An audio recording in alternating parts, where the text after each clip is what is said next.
Un tiempo con Dios para meditar todo el día. La voluntad de Dios para mi vida. Y leemos en el libro de Jeremías, en el capítulo 29, versículo 11. Y dice la palabra de Dios: porque yo sé los pensamientos que tengo acerca de vosotros, dice Jehová, pensamientos de paz y no de mal, para daros el fin que esperáis. La voluntad de Dios para mi vida. Hemos visto qué es la voluntad de Dios y hemos entendido que la voluntad significa el deseo, el anhelo, la facultad de decidir, la disposición, el precepto, el mandato de Dios. Esa es su voluntad. Hemos visto que es buena, es agradable, es perfecta, que Él no quiere que nadie se pierda, que seamos prosperados, que permanezcamos en Él, que nos santifiquemos, que le busquemos, que oremos. Esa es la voluntad de Dios. Varios versículos que hemos visto. Y también hemos entendido que la voluntad de Dios no está oculta. Y aquí vendría la pregunta: ¿cuál es la voluntad de Dios para mi vida? Algunos se preguntan: ¿cuál es el deseo de Dios para mi vida? La palabra de Dios nos lo muestra, y este versículo a veces veo que es tergiversado, y siempre ponemos positivismo y ponemos cosas que la Biblia no enseña. Y este texto me está mostrando un contexto duro y fuerte, porque ellos estaban en cautiverio. Dios sabía que iban a demorar 70 años y sabía lo que tenía para ellos, pero Dios aquí les deja claro, y lo vamos a ver, que había una condición para que ellos pudieran vivir bajo esa voluntad de Dios, para que pudieran vivir bajo ese deseo de Dios en su vida. Dios desea lo mejor para nosotros, pero nosotros necesitamos caminar en ese deseo de Dios, porque Dios no lo cumple por nosotros solo. Por el libre albedrío, nosotros tenemos que entrar allí. Este es uno de los versículos más conocidos. Y es que lo digo porque es el que encuentro en los carros, en tarjetas, en avisos, en los mismos estados de redes que hablo. Y yo sé los pensamientos, pero no entendemos bien cuál es el contexto. ¿Cuál es la realidad de este versículo? Lo que nos enseña este versículo es algo que está rodeando al pueblo de Israel en este momento. No solo que el Señor conoce nuestros pensamientos y tiene los mejores, así que no te preocupes, porque Dios te va a dar lo mejor y Dios va a hacer que lo que estás pasando hoy en día ya no lo vivas, porque Dios tiene caminos y cosas mejores para ti. Espera, porque el día llegará. No, este no es el contexto.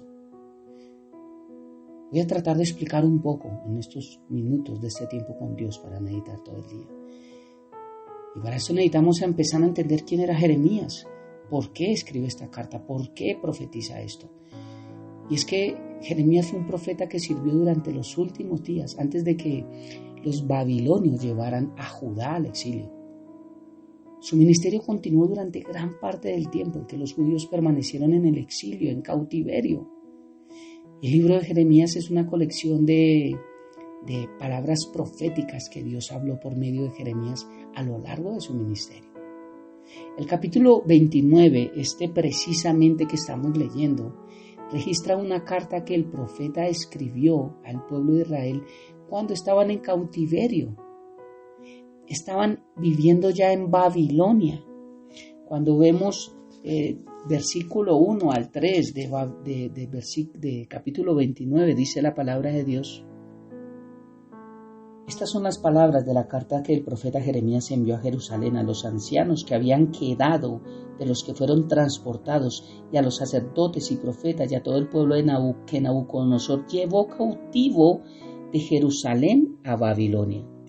Mira lo que dice, que Nabucodonosor llevó cautivo, no que Dios cautivó, porque todo metemos, esa fue la voluntad de Dios, que el pueblo de Israel fuera cautivo. No, el pueblo de Israel fue cautivo por la desobediencia de Israel. No lo cautivó Dios, lo cautivó Nabucodonosor, que es un tipo de Satanás, del enemigo. Es hermoso encajar todo donde es, donde pertenece. Y algunos de estos exiliados ya habían estado viviendo en Babilonia durante casi 8 años, mientras que otros acababan de llegar, fueron llegando por partes, no todos fueron al mismo tiempo, se llevaban primero la gente que necesitaban para trabajar, que les produjera ingresos, que labraran la tierra, todo esto, y esto traía pobreza al pueblo de Israel, porque si se llevaban todas las manos fuertes que labraban la tierra, pues no tenían ellos para que labraran la suya allí en su nación. Jeremías les indica que se ocupen de establecer sus nuevas vidas en Babilonia haciendo cosas ordinarias como construir casas, plantar jardines, casarse y tener hijos. Prácticamente este profeta les estaba diciendo: ustedes hagan su vida acá porque van a pasar buen tiempo. Ustedes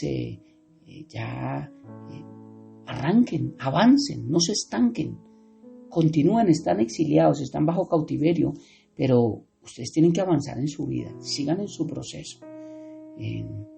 De hecho, les animaba a que los israelitas debían de buscar el bienestar de Babilonia mientras estuvieran allí.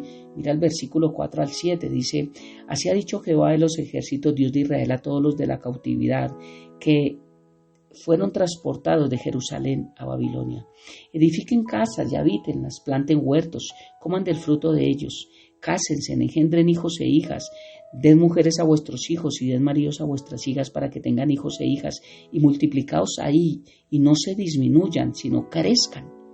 Dios sabía que se iban a demorar 70 años, por eso le dice: cásense, tengan hijos, continúen con su vida. Ellos creían que este exilio iba a durar 2 meses, 3 meses y que ellos al orar ya Dios los iba a sacar de eso. Se parece un poco a muchos de nosotros que cometemos errores, tomamos malas decisiones en nuestra vida y cuando vienen las consecuencias de las mismas, entonces ahí sí buscamos a Dios y queremos que Dios nos solucione nuestra vida rápido y no nos damos cuenta que a veces nuestras malas decisiones nos hacen vivir consecuencias que van a durar mucho tiempo. Cuando no entendemos esto, es fácil juzgar a Dios. Bueno, Dios lo permitió con un propósito. No, tú lo permitiste por no obedecer el deseo de Dios.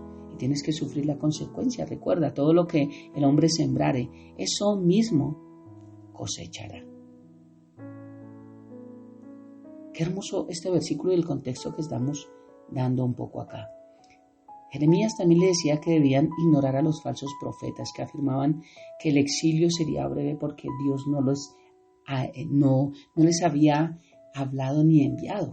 Ellos decían, habían falsos profetas también diciendo que eso no iba a durar mucho, que iban a salir de ahí, que Dios les había hablado. Igual a hoy en día, estos predicadores baratos que solo tratan de mover emociones, que solo tratan de hablar de prosperidad. Y cuando están en un problema que los ha llevado acerca de tomar malas decisiones, de desobedecer la voluntad de Dios, de vivir en sus propios caminos, porque hay caminos que al hombre le parecen rectos. Hemos visto este versículo, pero su camino es camino de muerte, su fin es fin de muerte. Entonces, cuando ya llegan a recibir la paga por esas decisiones que han tomado, entonces ahí sí es cuando se busca a Dios y no faltan estos mentirosos fraudulentos donde Dios me dice que vas a salir adelante y que esto no durará mucho, que la batalla y la guerra Dios la peleó por ti, saldrás adelante, levanta tus manos y dale gracias a Dios porque hoy eres más que vencedor. No, esto es emocional, esto no es cierto. Tenemos que afrontar las consecuencias de las malas decisiones en nuestra vida y esto no significa que Dios no esté con nosotros.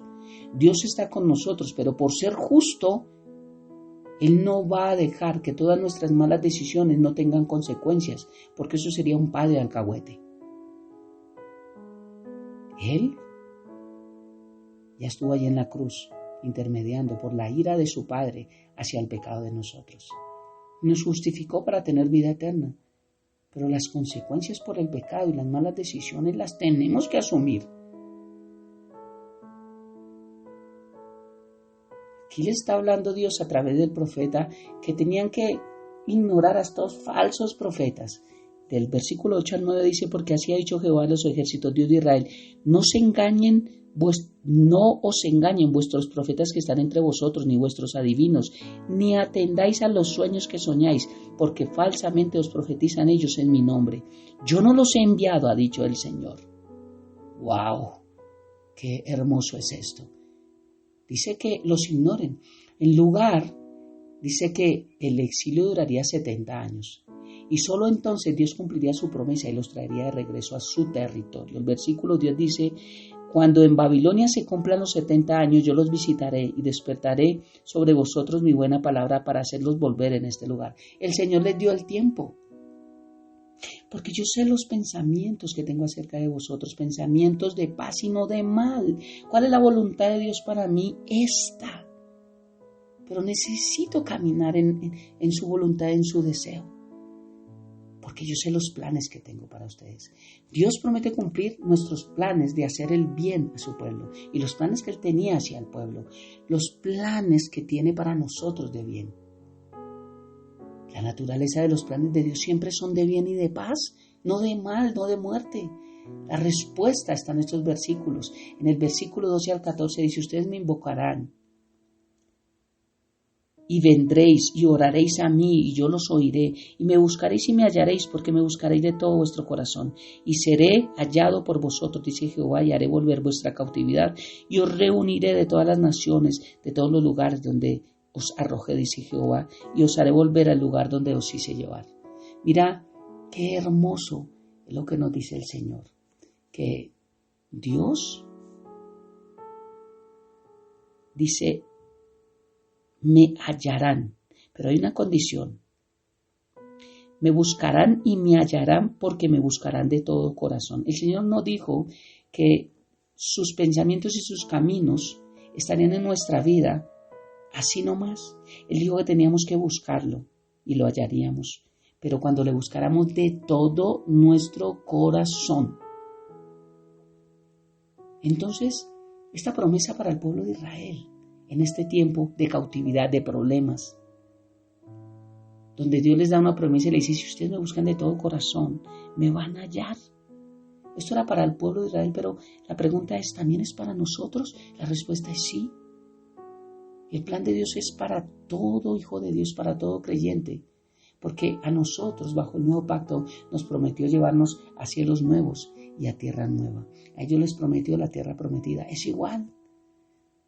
Mientras vivamos como exiliados, como cautivos, como peregrinos aquí en la tierra, esperando esa nueva creación, esa morada de justicia que habla primera de Pedro, capítulo 1 y capítulo 2, y en el capítulo 3, Jesús nos invita a pedir a Dios en oración y se nos dará. A buscarlo y lo encontraremos, Mateo 7:7. Dios promete que hará todas las cosas para el bien eterno de su pueblo, incluso en medio de las dificultades que nosotros mismos nos buscamos, pero que sus promesas se cumplen mientras le busquemos con todo nuestro corazón. Cuando entendemos el contexto de la palabra, vemos cómo Dios hoy nos habla, también hoy nos da promesas y nos dice, si me buscan de todo corazón, podrán salir del problema en que están, de la depresión que están, de la necesidad en que están, pero no crean que se sale ya, se sale es según el proceso que estamos llevando en nuestra vida, porque las consecuencias tenemos que asumirlas. Pero mientras tanto, Dios prometió caminar con nosotros. Y lo que sí se va a cumplir es la voluntad de Dios mientras nosotros nos sujetemos a ese deseo de Dios. La voluntad de Dios para mi vida es que sus pensamientos y sus caminos estén en nosotros y no los nuestros. Oremos. Padre eterno de gloria, gracias por esta preciosa mañana. Gracias por tu palabra. Gracias por darnos la bendición de conocer un poco más de tu voluntad. Hay muchas cosas que no sabemos, que nos preguntamos, pero tu palabra nos deja ver tantas, porque no están ocultas, Dios, porque tu palabra está allí revelada para tus hijos, porque es escudriñarla y la podemos comprender. Gracias, Padre, por revelarte a nosotros. Gracias por tu Hijo Jesús, porque Cristo nos ha dado a conocer tu voluntad, porque Él no vino a hacer la suya propia, sino la tuya, y esto nos muestra esos pasos agigantados que nosotros debemos dar. Gracias, Padre, por este hermoso tiempo y gracias porque hoy nos enseñas que necesitamos buscarte, pero de todo corazón, y te vamos a poder hallar aún en medio de nuestra cautividad. Te amamos y te bendecimos, Padre, y dejamos este tiempo en tus manos, habiendo orado a ti. En el nombre de Jesús y bajo el poder de tu Santo Espíritu. Amén y amén. Bendiciones del cielo para todos.